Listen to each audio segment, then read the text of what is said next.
уже 3 дня знаю, Максим. Пожалуйста. Тихо.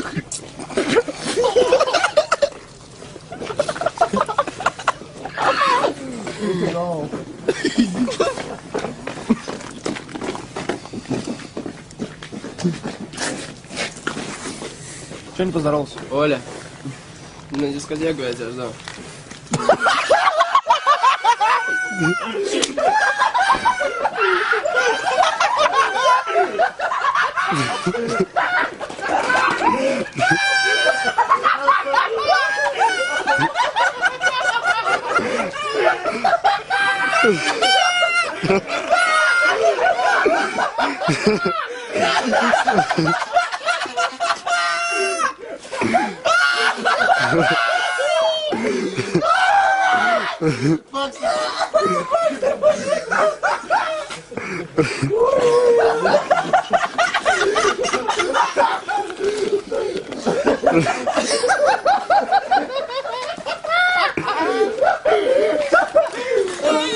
Лёва, заебали, да я знаю, что Оля.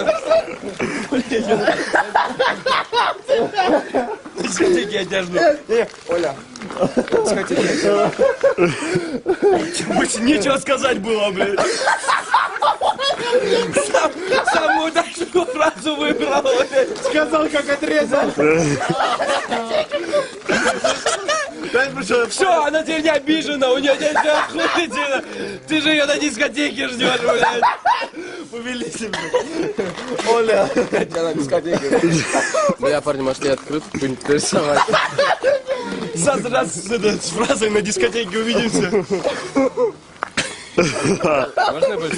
Я думал, что-нибудь умное скажешь. Давай. Лучше мне, блядь. Бля, это надо в любимую цитату добавить, отвечаю. Я жду тебя на дискотеке.